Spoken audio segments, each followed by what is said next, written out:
পাঁচটা ওয়ার্ড দিচ্ছি আমি, এই পাঁচটা ওয়ার্ডকে আপনাকে সাজাতে হবে। ফ্যামিলি, মানি, লাভ, প্যাশন, ক্যারিয়ার। আপনি অ্যাকর্ডিং টু ইয়োর প্রায়োরিটি অনুযায়ী আপনি অ্যারেঞ্জ করুন। আচ্ছা, পাঁচটা ওয়ার্ড মনে আছে? হ্যাঁ। এখানে তোমরা এক্ষুনি বলবে কটা টুকরো করেছো? 4টে টুকরো। বেশ, এই 4 টুকরোর মধ্যে আমি কটা টুকরো দিলাম বিকাশকে? একটা টুকরো। ঠিক বলেছো। এই যে আমরা বলছি মোট 4টে টুকরোর মধ্যে একটা টুকরো আমরা বিকাশকে দিয়ে দিলাম।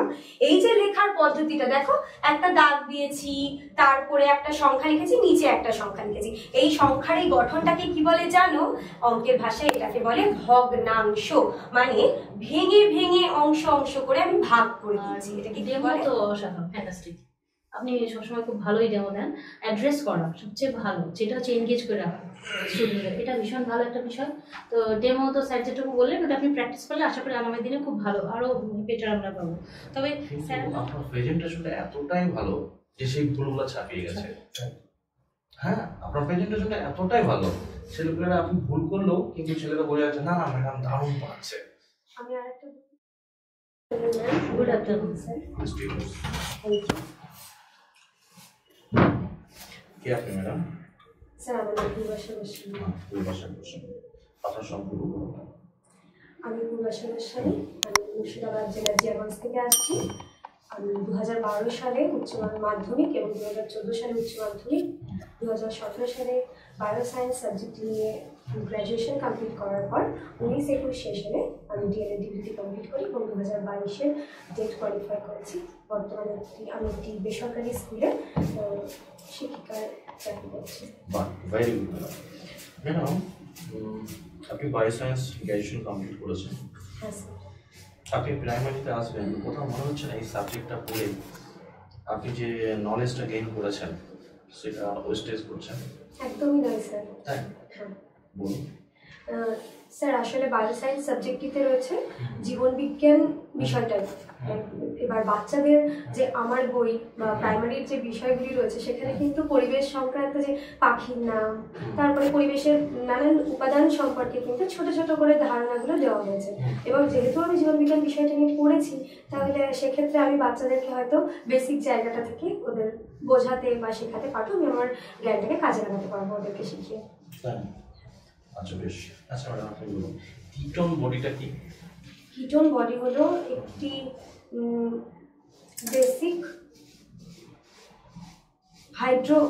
হাইড্রোকার্বন একটি যৌগ। কিটোন অ্যাকচুয়ালি হাইড্রোজেন থাকে না, CO এটা থাকে ডবল বন্ডের সঙ্গে। তো কার্বন এবং অক্সিজেনের একটি বন্ধন, এবং এটা হয় কিটোন। আর কিটোন বডি হচ্ছে আমাদের শরীরেরও একটি, শরীরের মধ্যে আমাদের একটি অ্যামিনো অ্যাসিড যেরকম একটি উপাদান, সেরকম কিটোন বডিও কিন্তু আমাদের শরীরের একটি গঠনের উপাদান। আচ্ছা আচ্ছা বেশ। ইন্ডাকটিভ আর ডিডাকটিভ মেথড কি জানা আছে? ইন্ডাকটিভ মেথড মানে কোনো কিছু থেকে আমি যে অবজার্ভ করি, হচ্ছে অবজারভেশনের মাধ্যমে যেটা আমার মধ্যে নিচ্ছি যে জ্ঞানটা, সেটা হচ্ছে ইন্ডাকটিভ মেথড। এবং আমি ভুলগুলোর পর যেগুলো আমি বারবার প্রক্রিয়াটাকে করার পর আমি যখন বুঝতে শিখেছি, বুঝতে পারবে কোনো শিশু যে এইগুলো আমার ভুল হচ্ছে, এটাকে আমাকে বাদ দিতে হবে, সেটা হচ্ছে ডিডাকটিভ মেথড। এটা বাংলা কি মনে আছে? স্যার এই মুহূর্তে মনে করতে পারছি না। আচ্ছা আচ্ছা, আপনি বলুন তো যে প্রাচীন অনুবর্তন তত্ত্ব আর সক্রিয় অনুবর্তন তত্ত্ব এই দুটোর মধ্যে বেসিক কি ডিফারেন্স আছে? প্রাচীন অনুবর্তন তত্ত্ব যেটা প্যাভলভ বলেছে, সেটার ক্ষেত্রে হচ্ছে বারবার একই কাজ করার পরে যখন সেটা অভ্যাসে পরিণত হয়ে যাচ্ছে, সেটা হচ্ছে প্রাচীন অনুবর্তন তত্ত্ব। এবং যেটা আমরা বারবার অভ্যাস করার মাধ্যমে ভুল করছি এবং ভুলের মধ্যে থেকে আমি শিখে নিচ্ছি, সেটা হচ্ছে আমার আচরণ মানে অনুবর্তন তত্ত্ব, সক্রিয় অনুবর্তন তত্ত্ব। আচ্ছা, আপনি বলুন ডিসকভারি লার্নিং কার তত্ত্বটা?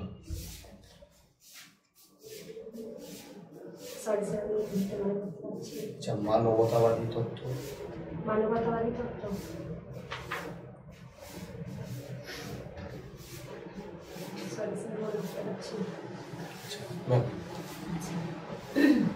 আচ্ছা, বিহান বইটা সম্পর্কে জানা আছে?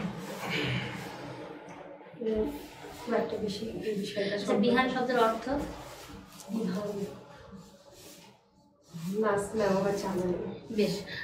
ল্যাবরেটরি অফ সাইকোলজি কোথায় অবস্থিত? এতটুকু বললেই হবে। সরি ম্যাম আমার জানা নেই এটা। উইলিয়াম ভুন্ড সম্পর্কে বলতে পারেন কিছু? বেসিক একটা কিছু বললেই হবে। উইলিয়াম ভুন্ড ভেরি ইম্পর্ট্যান্ট, মানে অ্যাকর্ডিং টু সাইকোলজি। বেশ, ঠিক আছে স্যার। ম্যাডাম, আমার একটা লাস্ট প্রশ্ন, এটা সিচুয়েশন আমি দিচ্ছি, আপনাকে এটা বলতে হবে, হ্যাঁ, অ্যাটেন্ড করুন। 5টা ওয়ার্ড দিচ্ছি আমি, এই 5টা ওয়ার্ডকে আপনাকে সাজাতে হবে। ফ্যামিলি, মানি, লাভ, প্যাশন, ক্যারিয়ার। আপনি অ্যাকর্ডিং টু ইয়োর প্রায়োরিটি অনুযায়ী আপনি অ্যারেঞ্জ করুন। আচ্ছা 5টা ওয়ার্ড মনে আছে? হ্যাঁ, passion, career, career, family. Family, sorry আমাকে একটু চেঞ্জ করতে পারি? হ্যাঁ, প্যাশন, ক্যারিয়ার, মানি,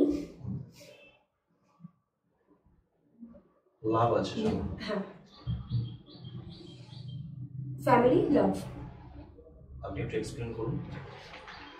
আমি কোনো বিষয়ে যদি প্যাশনেট না হই তাহলে আমি সেটা ক্যারিয়ার হিসেবে নিতে পারবো না। আপনি প্রথমে কি বললেন? বলুন। আমি প্যাশন, প্যাশন, তারপরে ক্যারিয়ার, তারপর ক্যারিয়ার, তারপর মানি, মানি, তারপর ফ্যামিলি, ফ্যামিলি, তারপর লাভ। লাভ। বলুন।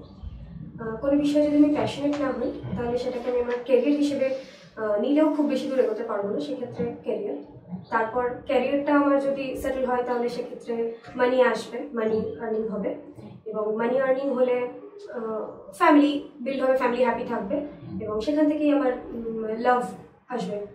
মানে ফ্যামিলি থেকেই তো আমরা কী হয়, আমাদের লাভটা আসে, আমরা বুঝতে শিখি। ফ্যামিলি, তারপর লাভ। বেশ, ঠিক আছে। কি পড়াবেন আজ আপনারা? ভগ্নাংশের ধারা। চলুন। গুড মর্নিং ক্লাস, কেমন আছো তোমরা সবাই? সবাই ভালো আছো তো? বেশ, তাহলে তোমাদের রবিবারের ছুটিটা এবার কেমন কাটলো? ভালো কেটেছে? বাহ, আমি তোমাদের বলেছিলাম বাড়িতে একটু পড়াশোনা করতে, পড়াশোনা করেছো তো? বেশ, আগের দিন কিন্তু আমরা একটু সংখ্যা বিষয়ে পড়েছিলাম, মনে আছে? বলো তো কি সংখ্যা পড়েছিলে? হ্যাঁ, আমরা কিন্তু পড়েছিলাম আগের দিনকে জোড় সংখ্যা, বিজোড় সংখ্যা, স্বাভাবিক সংখ্যা, অনেক কিছু পড়েছিলাম, আমরা ডিভিশন করেছিলাম, তাই তো? বেশ, আজকে আমরা সংখ্যা নিয়ে পড়বো, কিন্তু আজকে কিন্তু আমরা একটু বেশ অন্যরকম একটা জিনিস শিখবো। তোমরা সবাই শিখতে রেডি তো? আচ্ছা চলো তাহলে আমরা আজকে শুরু করি।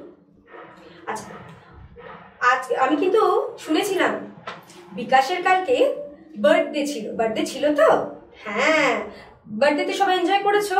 আচ্ছা বেশ, তা বিকাশ তুমি বার্থডেতে কেক কাটিং করেছিলে, কেক কেটেছিলে? আচ্ছা, কেক কেটেছিলে। তোমার কেকটা কিরকম ছিল? গোল? বেশ, গোল। আচ্ছা, এই হলো তোমার, যদি আমি মনে করি এই একটা কেক, তাহলে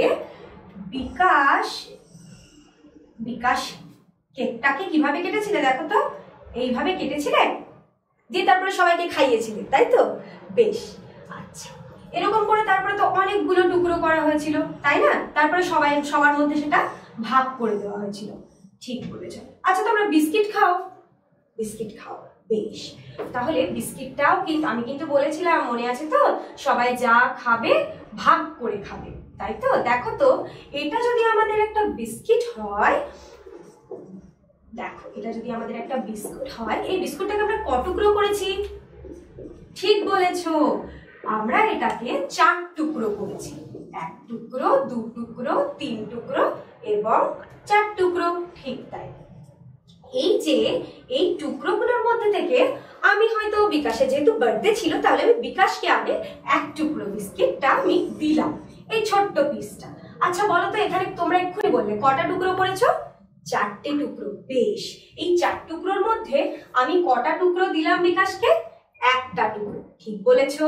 এই যে আমরা বলছি মোট 4টে টুকরোর মধ্যে 1টা টুকরো আমরা আমরা বিকাশকে দিয়ে দিলাম, এই যে লেখার পদ্ধতিটা দেখো, একটা দাগ দিয়েছি, তারপরে একটা সংখ্যা লিখেছি, নিচে একটা সংখ্যা লিখেছি। এই সংখ্যার এই গঠনটাকে কি বলে জানো? অঙ্কের ভাষায় এটাকে বলে ভগ্নাংশ। মানে ভেঙে ভেঙে অংশ অংশ করে আমি ভাগ করে দিচ্ছি, এটাকে কি বলে? ভগ্নাংশ বলে। আচ্ছা, এবার তোমরা কি জানো এই ভগ্নাংশের উপরের অংশটার কি নাম? জানো না, তাই তো? আমি বলে দিচ্ছি, এর নাম হলো লব। কি নাম বললাম? লব। ঠিক বলেছো, এর নাম লব। আচ্ছা, তাহলে নিচের অংশটার নাম জানো? জানো না তো? নিচের অংশটার নাম হলো হর। কি নাম বললাম? সবাই একসাথে বলো, সবার আওয়াজ যেন আমি শুনতে পাই, অন্যদিকে মন দেবে না কিন্তু। ঠিক বলেছো, হর। তাহলে এটা হলো ভগ্নাংশ। আচ্ছা, প্রথমে কিন্তু আমি কেক এঁকেছিলাম, তারপরে কেকটা যেহেতু অনেকগুলো টুকরো হলো, তাই আগে কিন্তু তোমাদের কেকটা দেখাইনি। এবার কেকটার দিকে তাকাও তো, দেখো। এবার ধরো বিকাশ প্রথমে তার 3টে বন্ধুকে এই 3 পিস কেকটা ভাগ করে দিল, তাই তো? আর মোট কতগুলো ভাগ হয়েছে বলে নি? 4টে, 5টা, 6টা, 7টা, 8টা, 9টা। বেশ, তাহলে মোট কতগুলো অংশ হয়েছে? 9টা। এই 9টা অংশের মধ্যে থেকে বিকাশ তার বন্ধুকে বললাম কটা দিয়েছে? এই 3টে, তাহলে 3 অংশ দিয়েছে, তাই তো? দেখো তো, এবার আমরা এইটার কেকের ভগ্নাংশ বের করতে পেরেছি তো? হ্যাঁ, ঠিক বলেছো। এবার এখানে আমি বলবো না, এবার তোমরা বলবে এখানে কোনটা লব? এটা কি লব? না, ঠিক বলেছো, লব তাহলে কত? এখানে 3। একদম তাই, এটা হলো লব। আর এই নিচের অংশটার নাম কি বলেছি? কে বলতে পারে? পায়েল, তুমি বলো তো। হ্যাঁ, হর। একদম ঠিক বলেছো, হর। এবার ভগ্নাংশের কিন্তু অনেকগুলো ভাগ রয়েছে, তবে একদিনেই আমি তোমাদের সব শিখিয়ে দেবো না। ভগ্নাংশের কিছু ভাগ বলার পর পরের দিনকে আমি এই ভগ্নাংশের ভাগগুলো বলবো, ঠিক আছে? প্রথমে ক্লাস ডেমো নিয়ে বলবো। ক্লাস ডেমো খুব ভালো হয়েছে, আউটস্ট্যান্ডিং ক্লাস ডেমো। কিন্তু কিছু কিছু জায়গায় ল্যাক্স হয়েছে, যেমন আপনি যেটা মেন জায়গাটায় লেখেননি আজকের পাঠ, ডার্ক মিস্টেকস, নম্বর কিন্তু মাইনাস হয়ে গেল। এটা একটু আমরা খেয়াল রাখবো। নিজে ক্লাসগুলো আপনি মেনটেন করেছেন, পোস্ট ট্রেনিং স্কিল করেছেন, তারপর প্রিভিয়াস ক্লাসের সঙ্গে লিঙ্কেজ করছেন, সমস্ত স্কিলগুলোই মেনটেন হয়েছে, শুধু এই জায়গায় একটা মিসম্যাচ পাওয়া গেল। এটা একটু খেয়াল রাখবো, তাহলে কিন্তু আউটস্ট্যান্ডিং হতো ভাইবাটা। কোনো আর খুব মানে ডেমোটা এখানে আর কোনো তাহলে আমার প্রবলেম থাকতো না। দ্বিতীয়ত ইন্টারভিউর ক্ষেত্রে একটু স্টাডি করতে হবে, একটু নলেজের একটু ঘাটতি আছে, এইটা একটু মেনটেন করলে খুব ভালো হবে। আচ্ছা ম্যাডাম, স্যার তো বললেন সিলি মিস্টেক, ওটা আপনি ইচ্ছা করে করেননি, হয়তো বা ভেবেছিলেন মাঝখানে দিয়ে দেবো। অ্যাকচুয়ালি ভগ্নাংশের কথাটা যখন আমি উচ্চারণ করলাম আজকে, তোমরা যেটা লিখছো, তখন লিখে দিতে মানে হবে। আমি এখন বোর্ডের দিকে তাকিয়ে আরেকটা জিনিস বুঝতে পারছি, আমি যে ভগ্নাংশটা পড়াচ্ছি না আজকের পাঠে লিখেছি, না এই মাঝে কোথাও লিখেছি। ওইটাতেই আসলাম, কামিং টু দিস পয়েন্ট, যে আপনি কিন্তু ভগ্নাংশ এত সুন্দর একটা ডেমো, বাট মানে মোস্ট ইম্পর্টেন্ট পার্টটা আপনি মিস আউট করে দিয়েছেন। ওইটা লিখলে আমার হোল এন্টায়ার আপনার যে ডেমোটা কমপ্লিট হতো। এটা তো একটা বিষয়, স্যার বললেন যে কথাগুলো। আর ডেমো তো অসাধারণ, ফ্যান্টাস্টিক। আপনি সবসময় খুব ভালোই ডেমো দেন। অ্যাড্রেস করা সবচেয়ে ভালো, যেটা হচ্ছে এনগেজ করে রাখা স্টুডেন্টদের, এটা ভীষণ ভালো একটা বিষয়। তো ডেমো তো স্যার যেটুকু বললেন, ওটা আপনি প্র্যাকটিস করলে আশা করি আগামী দিনে খুব ভালো, আরও বেটার আমরা পাবো। তবে স্যার আপনাকে বললেন যে জীবন বিজ্ঞানকে আপনি কীভাবে মানে অ্যাপ্লাই করবেন আপনার পড়ানোতে, ওটা আমার মনে হয় আরও একটু ভালো করে বলা যেত। জীবন বিজ্ঞান খুব সুন্দর, মানে আমাদের প্রাণের সঙ্গে, জীবনের সঙ্গে রিলেটেড। আমাদের যে আমরা যে শিক্ষার্থীকে পড়াবো, ওটা আরও একটু ভালো করে এক্সপ্লেন করলে ভালো হতো। আমি আরও বেশি একটু আশা করছিলাম। যাই হোক, overall it was a fantastic performance ma'am. খুব ভালো হয়েছে ম্যাডাম, আপনি অনেক কিছু ভুল করেছেন ডেমোতে থেকে, কিন্তু আপনার প্রেজেন্টেশনটা এতটাই ভালো যে সেই ভুলগুলো ছাপিয়ে গেছে।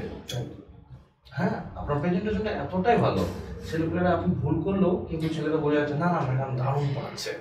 আমি আরেকটা মানে আমি নিজে বারবার করছিলাম, স্পেলিং মিস্টেকের থেকে আমি ইংলিশে লিখে ফেলছিলাম নাম্বার। প্র্যাকটিস হচ্ছে কারেকশন করে দিচ্ছি, বলার কিছু নেই। হতেই পারে। তো এগুলো দেখতে হবে ম্যাডাম, মানে আপনি খুব সুন্দর পড়াচ্ছেন, কিন্তু যখন কম্পিটিশন হবে না ম্যাডাম, তখন এই জায়গাগুলো কিন্তু ধরা হবে। তো এই ভুলগুলো যেন না হয়। আদারওয়াইজ আপনি অসাধারণ ইন্টারভিউ দিয়েছেন, মানে অসাধারণ ইন্টারভিউ দিয়েছেন, ঠিক আছে। আর আমি যে